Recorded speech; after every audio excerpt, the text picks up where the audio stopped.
They won't say it out loud. They won't admit it, not to you, not to themselves. But every time you walk into the room with that calm fire in your eyes, with that unshakable stillness, you disturb something in them, not because you've hurt them, not because you've attacked them, but because your presence reveals them. You didn't rise by chance. You climbed out of the wreckage, out of pain, betrayal, and silence, and you built strength where others would have stayed broken. That kind of strength terrifies the weak because it says one thing: this is what was always possible, and you chose not to become it. And now your dominance, your focus, your discipline, your refusal to bow is eating them alive. Not because you're cruel, but because you did the work they swore was too hard. True dominance comes from mastery of the self. Dominance, real dominance, is not loud. It does not demand attention, nor does it beg for validation. It doesn't need to be seen, liked, or applauded. In fact, it often thrives in silence, in solitude, in long hours of discipline where no one is watching. The people who truly hold power, the kind of power that shakes rooms without a word, are those who have mastered the one battlefield everyone else is running from, the internal one. You see, it's easy to dominate others when you have a title or status or resources. But when those are stripped away, when it's just you, your conscience, your pain, and your decisions, very few remain standing.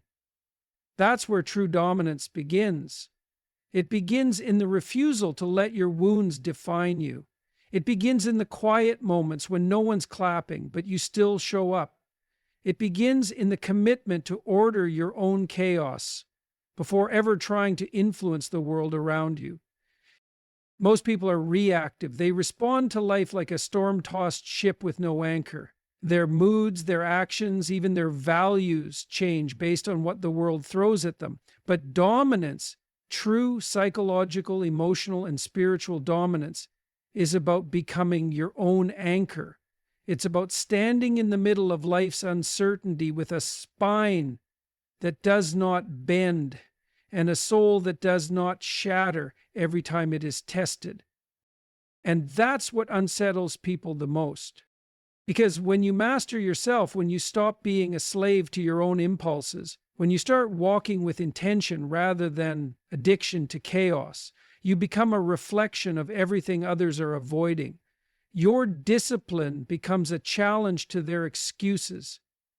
Your silence becomes louder than their noise. Your focus, your restraint, your clarity, these aren't just admirable qualities. They're threatening. Not because you've done anything wrong, but because your life is proof that order is possible and that their disorder is a choice. People often mistake calmness for weakness, but it's the opposite. Calmness is what happens when you've already fought the wars inside you and won. It's what happens when you've looked your pain in the face and refused to be destroyed by it. It's what happens when you've decided that no one, not even your past, gets to dictate the kind of person you will be.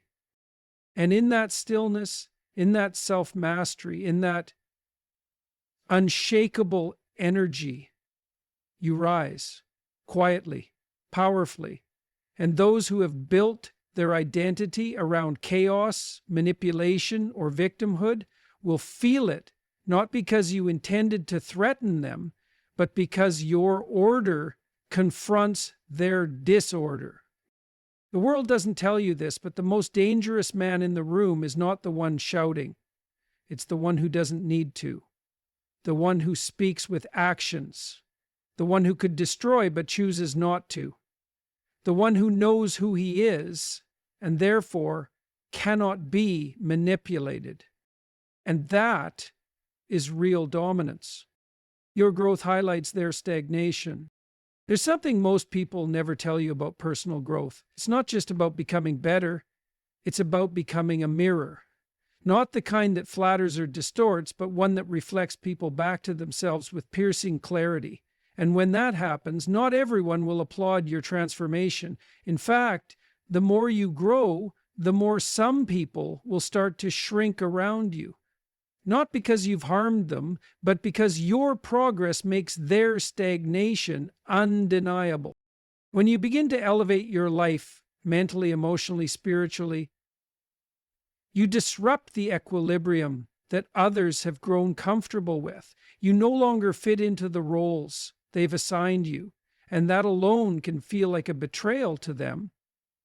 The version of you they depended on, the one who was always available, always unsure, always seeking approval, begins to disappear. And in its place stands someone who no longer needs their validation to breathe. That shift, while necessary for your soul, becomes deeply uncomfortable for anyone who has remained stagnant by choice.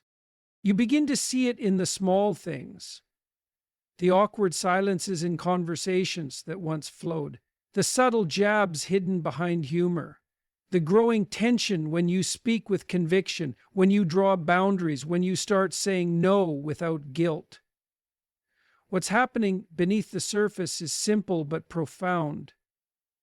You're forcing them to confront the parts of themselves they've been avoiding for years. And most people would rather project that discomfort onto you than take accountability for their own delay.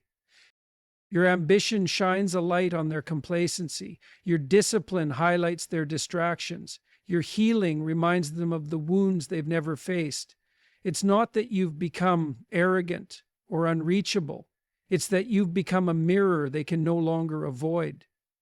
And the truth is, some people will resent you not because you did anything wrong, but because you did what they told themselves they couldn't. And this is why many relationships, friendships, partnerships, even family bonds begin to break not in moments of crisis, but in moments of growth. Because growth is a silent divider.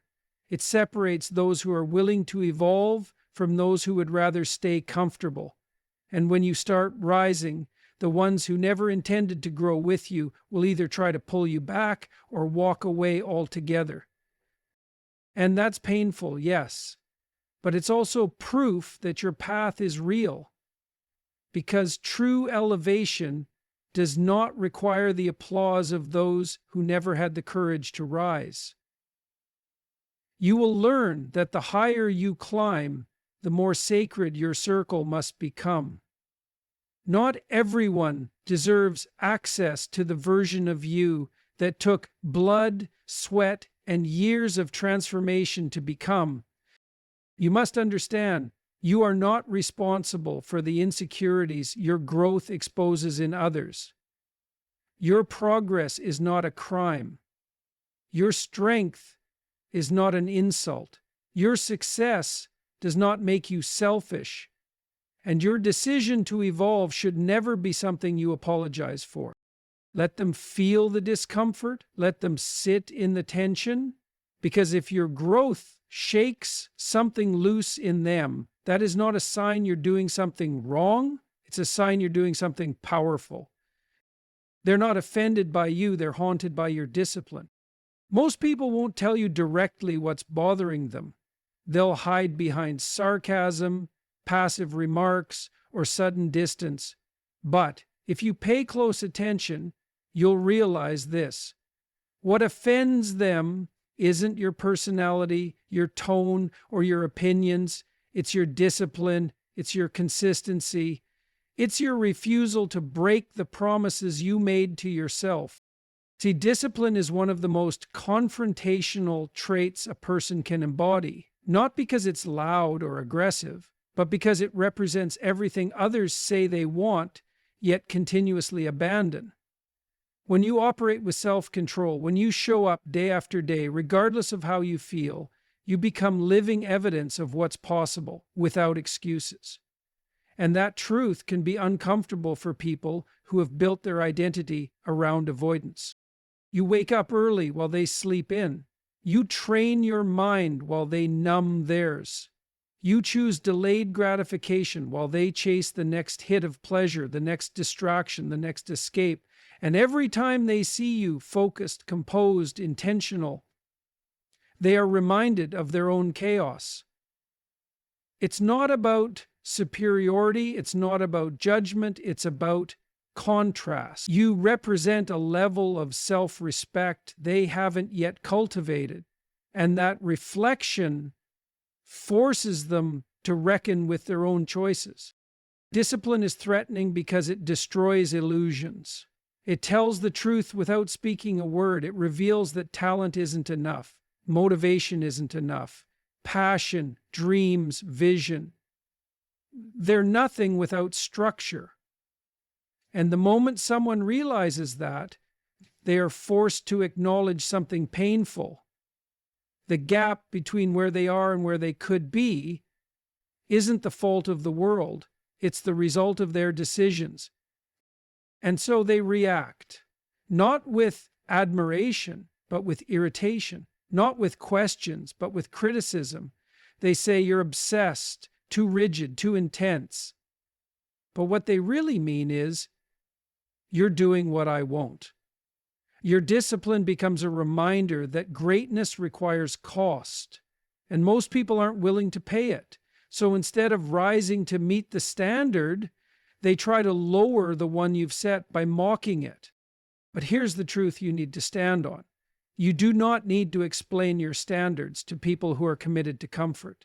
You do not owe softness to those who have mistaken your discipline for aggression. They may be haunted by the consistency you've developed, but you did not build your life to keep others comfortable. You built it to be free. And freedom has a price: structure, effort, and relentless focus. You're not the villain in their story. You're the wake-up call they weren't ready for.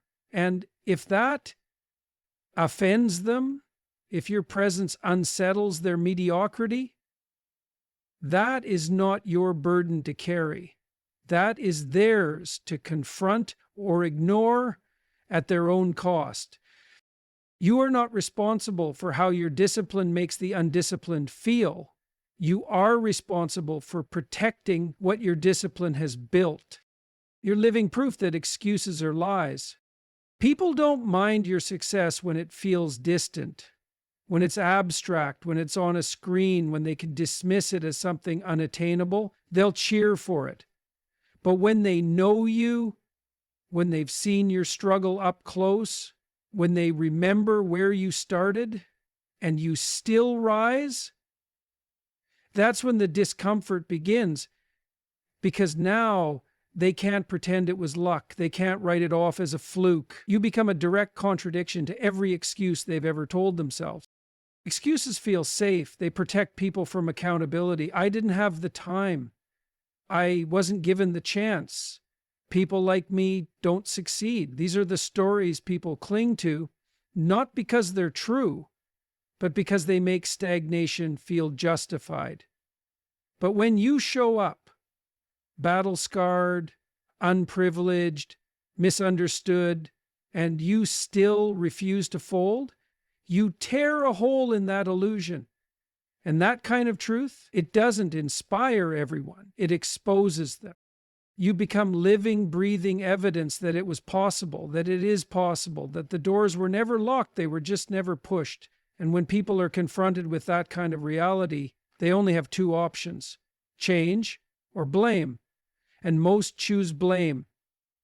It's easier to label you arrogant than it is to reflect on their own avoidance. It's easier to call you too ambitious than it is to face the fact that they traded discipline for distraction, vision for entertainment, effort for comfort. You didn't become a threat because you were better.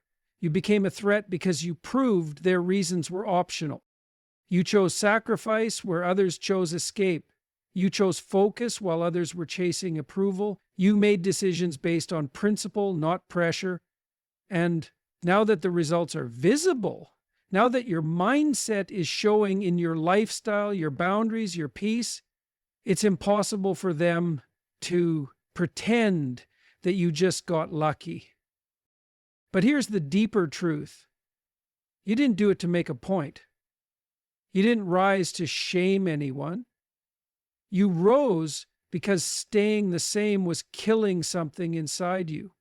You made a decision to change, not to prove anyone wrong, but to finally live aligned with your own potential.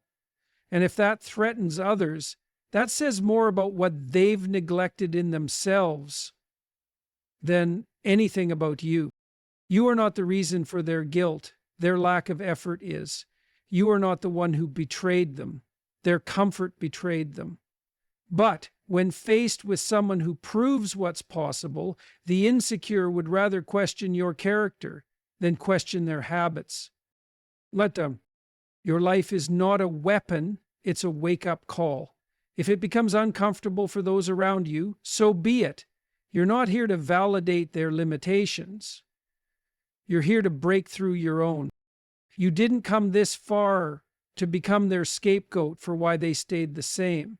You came this far because you refused to accept the lie that you couldn't go further. And now, without ever needing to say a word, your life says it for you. Excuses are lies.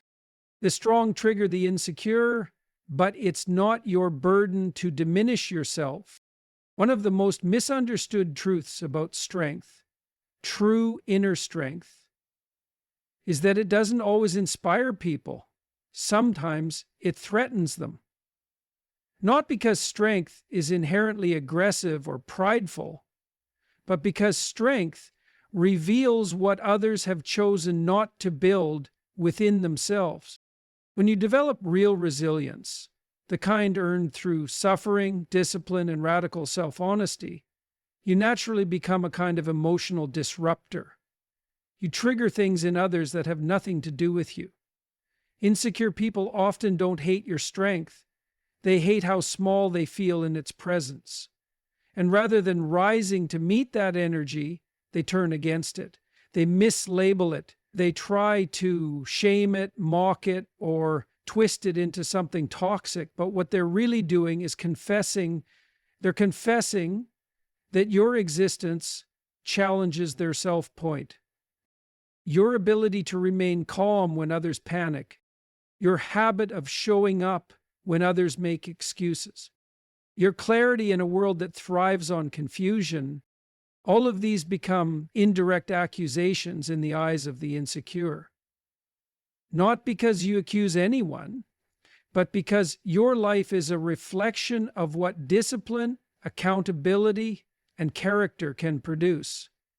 That reflection can either wake someone up or make them retreat further into bitterness. This is where many strong people fall into a trap, the temptation to shrink, to become quieter, softer, smaller, not because they are weak, but because they're tired. Tired of being misunderstood, tired of being called intimidating or too much, tired of being punished socially for daring to develop themselves. But here's the thing, shrinking doesn't protect your peace. It just delays your purpose. And you weren't built for the background. You weren't forged in fire just to dim your light so others could sit more comfortably in their shadows. Some will say you've changed, that you've become cold or distant, that you think you're better than everyone else. But what they're really saying is this: you're no longer willing to betray yourself just to make me feel okay about not changing. You have every right to grow beyond the emotional contracts you never agreed to. You have every right to evolve past roles people placed on you when you were at your lowest. And you have every right to stop dimming your light to keep others from squinting. You see, the truth is, the more healed you become, the less permission you give to dysfunction. The more focused you become, the more intolerant you are of distraction. And the more deeply you know your own value, the less you allow others to negotiate it. That, in and of itself, is a form of dominance, not the loud, performative kind the world likes to sell, but a quiet, grounded force that doesn't need permission to exist It simply is. And when you walk in that kind of wholeness, you don't just attract admiration, you attract projection. People start placing their insecurities onto you because they don't have the tools to face them directly. They'll criticize your confidence and call it arrogance. They'll say your standards are unrealistic when really they've just never enforced their own. They'll call you emotionally unavailable when in truth you've simply stopped overextending yourself to people who confuse access with entitlement. But again, that is not your burden to carry. You are not obligated to dilute yourself for the comfort of others. You are not responsible for regulating other people's self-esteem. You do not need to apologize for becoming what others said was impossible. Your growth is not a threat. But to those who have chosen not to grow, it feels like one. That's their internal war. Don't get caught in the crossfire. There's a difference between being humble and being small. Humility is knowing your strength and not needing to prove it. But smallness is self-abandonment dressed up as politeness. And far too many powerful people have fallen into the trap of thinking they must stay small to be accepted, included, or loved. The problem is when you dim yourself to make others comfortable, you create a life that suffocates your own purpose. You attract people who don't love you. They love your willingness to stay less than you are. And the moment you begin to rise, they don't celebrate. They panic because your growth threatens the equilibrium of a relationship built on your silence. So let them call you too intense. Let them say you've changed. Let them gossip, distance themselves, throw shade, or disappear. If your strength offends their insecurity, then your presence was never meant to stay in their proximity. Not because you think you're better, but because you know you're not meant to keep betraying yourself just to fit their comfort zone. And make no mistake, when you truly walk in your power, not everyone will hate you. Some will watch from a distance and find courage. Some will quietly begin working on themselves. Some will return to their own discipline because of what they saw in you. You may never hear them say it, but your strength won't only expose, it will also awaken. And that's the beauty of it. You don't need to prove your worth. You don't need to convince anyone of your value. Just live it. Every day, every breath, every decision, live it. And trust that those who are meant to stand with you at the higher levels of your life will not be intimidated by your fire. They'll bring their own. So let the insecure be triggered. Let the passive become uncomfortable. Let the critics whisper and the cowards retreat. You didn't rise for them. You rose for everything in you that refused to die.